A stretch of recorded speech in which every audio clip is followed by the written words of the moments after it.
Kaisang hapus podcast Helena Lim dengan outfit 12 miliar rupiah. Maki sentil Jokowi soal PT Timah jebol. Kaisang Pangarep mendadak trending pada Sabtu 6 April usai menghapus podcastnya bersama Helena Lim. Netizen pun curiga sehingga namanya menjadi perbincangan di media sosial X. Diketahui sebelumnya, Helena pernah menjadi bintang tamu di podcast Depan Pintu Kaisang Pangarep.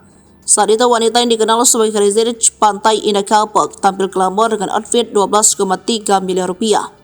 Ia mengenakan pakaian seharga 40 juta rupiah, jam tangan seharga 2 miliar rupiah, dan aksesoris seperti anting dan gelang dengan total harga 5,7 miliar rupiah.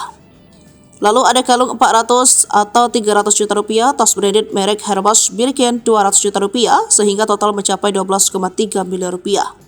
Hingga kini belum ada konfirmasi dari Kaisang terkait alasan menghapus podcast tersebut. Begitupun tudingan netizen soal dugaan dalam kasus korupsi PT Timah 271 triliun rupiah itu.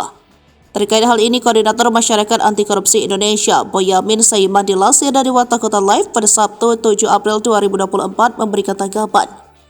Pria yang melaporkan sosok RBT sebagai bos Harvey Boes dan Helena Lim ini mengatakan belum ada bukti adanya dugaan keterlibatan keluarga Jokowi.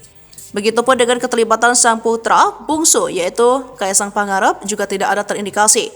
Hal ini disampaikan Boyamin pada Minggu 7 April 2024 meski dia mengaku banyak kebijakan soal pertambangan jebol sejak pemerintah Jokowi. Hal ini karena tata pemerintah Jokowi yang buruk dan terkesan hanya fokus pada pembangunan infrastruktur sehingga pengawasan di sektor pertambangan menjadi kendor dan jebol.